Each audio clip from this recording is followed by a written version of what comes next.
Welcome back to another episode of A God Shift. I'm your host, Shayna Rattler. I'm so glad that you're here today. But before we get started, like always, I have a favor to ask of you.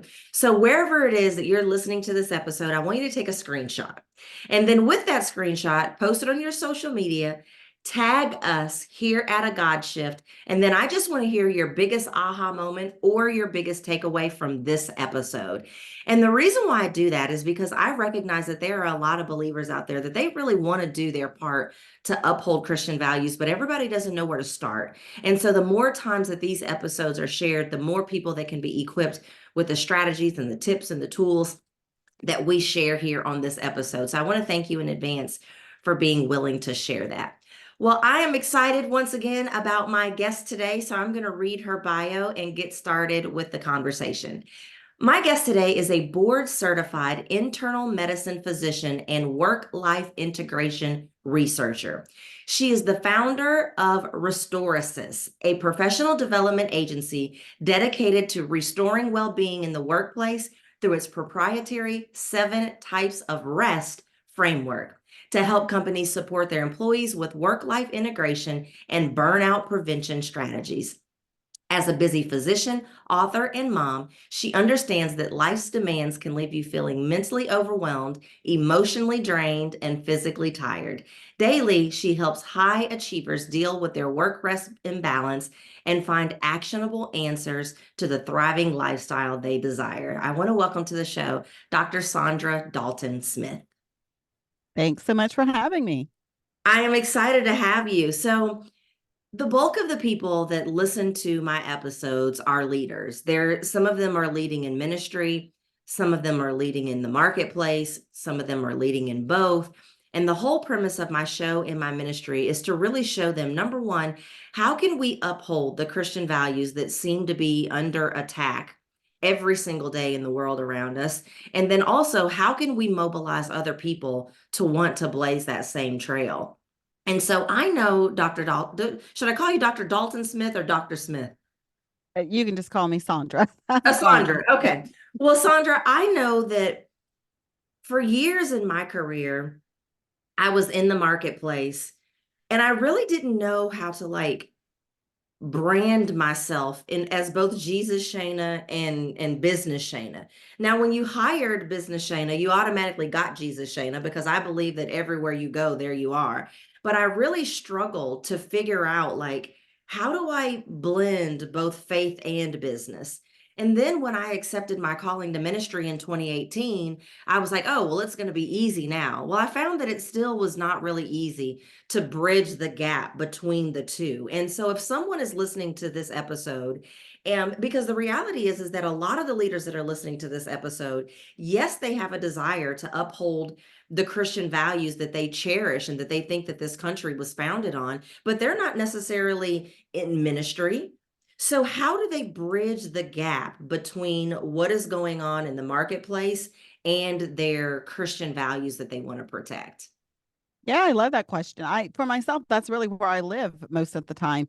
My ministry, the information you mentioned from my book, Sacred Rest, all of those things are based around biblical principles.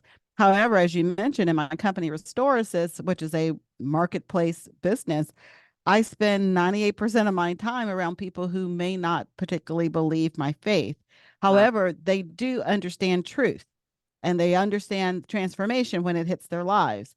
So what I found is I see every opportunity as evangelism, but not all evangelism has to have a scripture and verse attached to it. That's right. Sometimes the evangelism is showing up as Jesus on the streets and being him and showing what those principles are in action and not just talking about them. Yeah.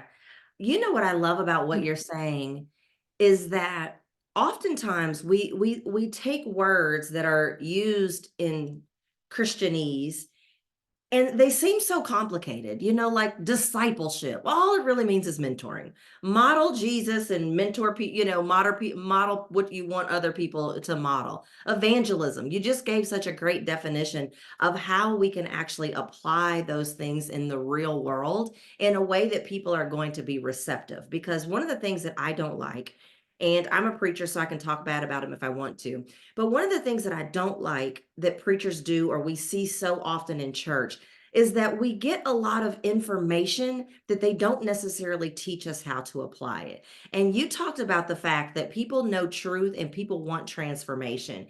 And at the end of the day, if what it is that we're telling them, what it is that we're providing is not something that they know how to implement in their lives, then we can pretty much throw the opportunity for transformation out the window. And so I think that that's a valuable lesson that the audience can take away is that just be a human being, tell the truth. I say balance it with love, and then give them something that they can actually do that's going to cause some form of change in their lives.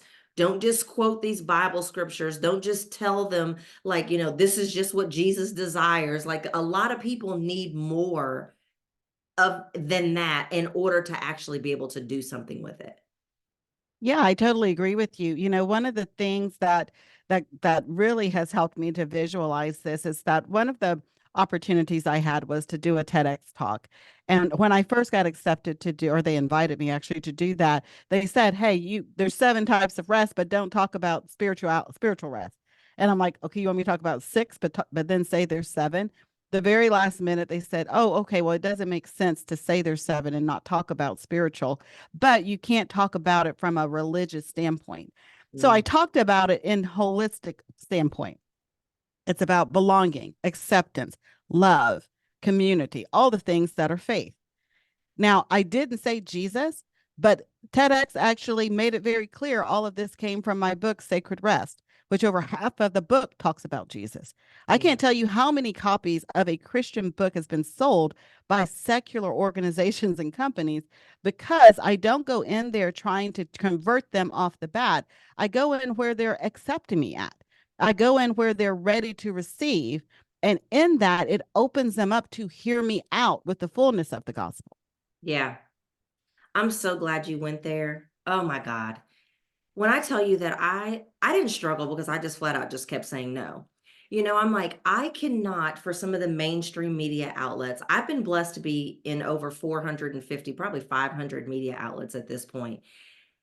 And I would tell them, I just can't universalize my message. I'm not going to make this about purpose when it's not purpose, just because that's what you wanted to fit into. I said, Mhm. there may be some people that are willing to do that. And I said, but my ministry is called a God shift.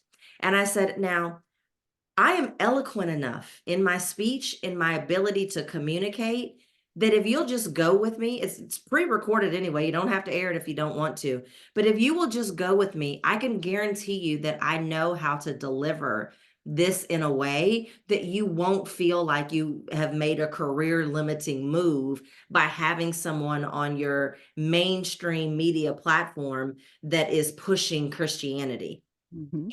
I'm a little bit more skilled at my delivery than that. And most of them didn't believe me. Some of them wouldn't even give me the opportunity.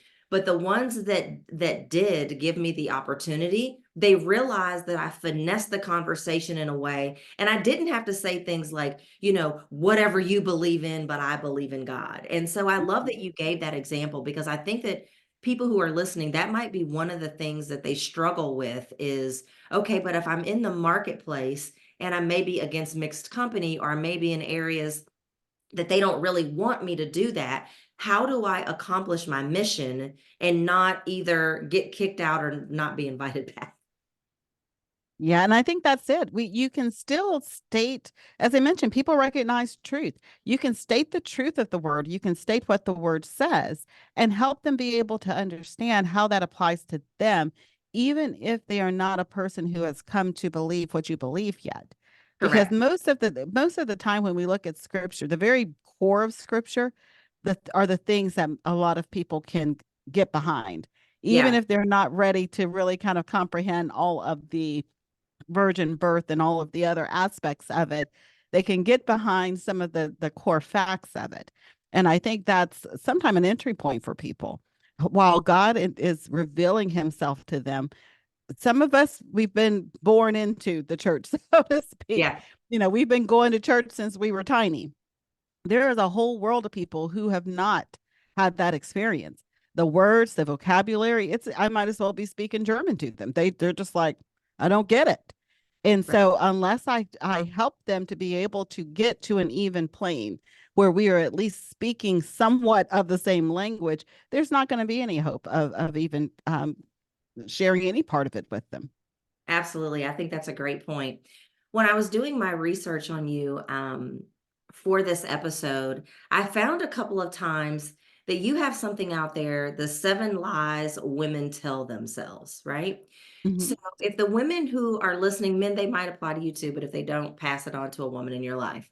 And so, for the women that are listening to this show and they really do want to uphold the Christian values and mobilize other women to do the same, what would you say might be the top 2 of those 7 lies that they might be telling themselves? Yeah, the number one is that perfection is the goal. And simply being, I feel like a lot of women, I have a mentorship program as well, where a mastermind where I coach 12 is the number that I always try to keep it around 12 women. And that's something that I'm constantly seeing women stay in a kind of a holding pattern because of indecision and this fear that, oh, what if I get it wrong? As if God's going to punish you for trying to do what you thought you heard him say. Right. It's one of those things like, oh no, I'm going to punish you because you actually tried to obey. It's Right. getting past this mindset of perfection actually being attainable, first of all, because it simply isn't on this side of heaven, and getting to a realization that obedience does not require perfection. It just requires your willingness and Yes. your willingness to be guided and directed. And then the second lie, I would probably say, is this lie of envy. I Mhm. think too often we actually compare, which is part of the envy process. We compare ourselves to other. And then whenever you compare, someone's going to come out on top and someone's going to come out beneath. Yeah. And it creates unnecessary strife between us. It makes it hard to mentor. It makes it hard to disciple when people have an envious or comparison type spirit.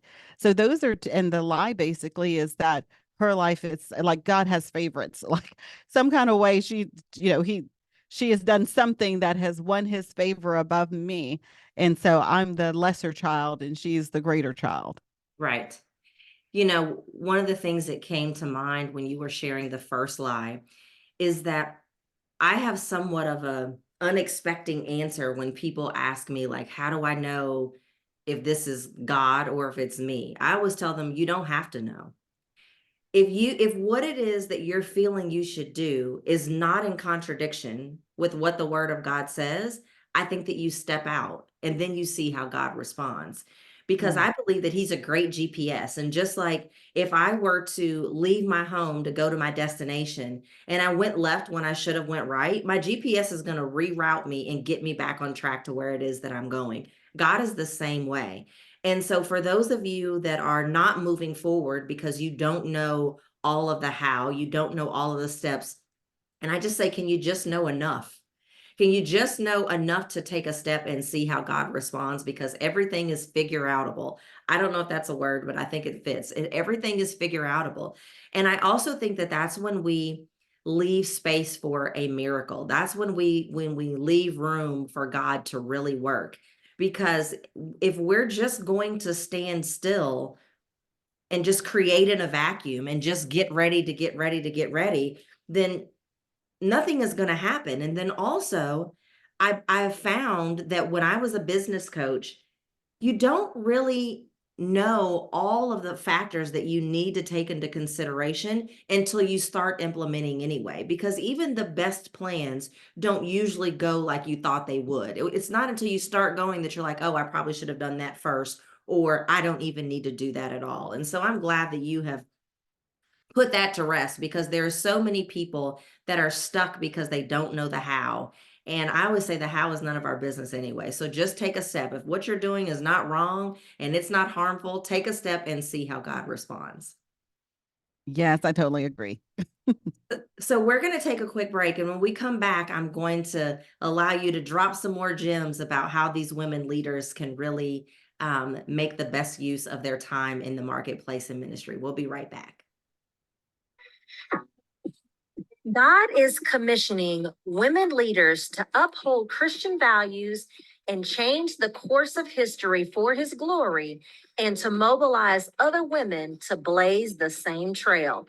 Want to know what type of kingdom leader you are and learn specific strategies to impact change based on your type? Find out by going to kingdomtrailblazerquiz.com right now.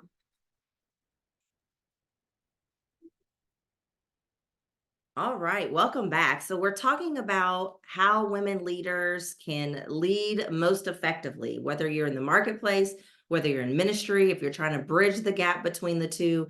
And so, Dr. Smith, I have one last question that I want to ask you before we begin to wrap up. So, you mentioned that you coach a lot of women, you have a lot of, programs in your professional development company that you run. And we hear a lot about, like, oh, you got to be your best self. Like, God needs the best version of you. Make sure that you're the best version of you. Make sure you're being your best self.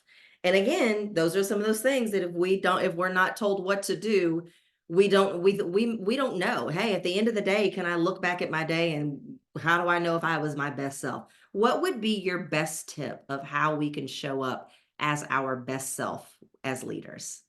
Yeah, I think well, it's there's a couple of pieces to that with me. I think one of the things I'm always trying to help people to understand is to understand that the best version of yourself is the version of yourself that is rested. I Yes. think too often we show up exhausted. We're giving from our emptiness, we're giving from the places of our kind of what's left over, which it's hard to be the best version of yourself or giving up the best of yourself when you're coming from that place. And so I think that's why really the Sabbath is so much more than what we've made it out to be, a day of just kind of laying around and watching Netflix or whatever. It's really the day that we get filled up to go out to do the work that God has called us to do. It's the beginning portion of being filled up to go and be poured out. And so I think it's important to see that aspect of, am I doing things that allow me to be poured into so that there is something to pour out into the world? Then the second part of that being your best self is coming unlimited to the situation, meaning when you feel God has prompted you to do something or to step out in a certain way or to act in a certain situation, that you're not coming in with what you know about you, but you come in unlimited, open to what he knows about you that maybe you have yet to discover yet. I too often hear, well, I don't feel like I'm equipped. Well, he wouldn't necessarily have called you if you weren't equipped. There's likely parts of you you haven't discovered yet. And the opportunity is an invitation to actually discover yourself. And so it's part of it is actually breaking through the hard shell of our own understanding and reasoning and seeing that he knows more than I know. And if he says I can, whatever it XYZ, whatever it is, there's something in me that can accomplish that with him. And Right. so to by faith take the limits off and then go do it. Yeah, that's great. I was a home health therapist for, oh God, probably 15 years. And I would always tell my caregivers, it's so important that I know you're taking care of mom, I know you're taking care of husband, whoever was, ill or injured. And I said, but if you're not also taking care of yourself, you have to recognize that it's going to be very difficult for you to take care of them. And so I would tell them, I was like, you have to promise me that by the time I come back for the next therapy session that you've done, and always they would tell me, I just don't see how I'm going to find time for that because I'm so busy. And I said, I hear you. And I know that you are because we're all busy. And I'm not probably as busy as you are because this is a 24-hour job. I said, but you're not telling me, I said, I'm going to push back a little bit. You're not telling me that you can't take 15 minutes every day to do something just for you. And you get to decide what that is, whether it's relax in the bathtub, sit out on the back porch with your favorite beverage. I can guarantee you that nothing that terrible is going to happen if you take 15 minutes for yourself every single day. And I said, just try it today. And if the whole world falls apart, blame me. But I can almost guarantee you that you can at least take 15 minutes so that you have some space to be filled up for yourself because you can't help other people on empty. Yeah. Yes, so true. So, Dr. Smith, how do we follow you on social media? I'm listed under just my name, Dr. Dalton Smith, on Facebook as well as on Instagram and Twitter. And my Perfect. website, the one I would probably recommend that people evaluate would be restquiz.com. It's a free assessment that lets someone evaluate which of the 7 types of rest they may be most deficient in so that they can get back on track with being their best selves by learning the different ways that they may need to fill back up. Absolutely. Everyone take that quiz. I'm going to make sure that the links to her social media and the link to the quiz are in the show notes. And then share. Not only just this episode, but share with the quiz with other women as well, because we're all busy and we're all drained and we all think that we don't have time to rest and rejuvenate. So I so much appreciate you for being here today. I know that what you shared is going to help our listeners. Everyone share. And I hope this episode has blessed you and that you will go back and listen to previous and future episodes as well. Everyone have a great day. Bye-bye.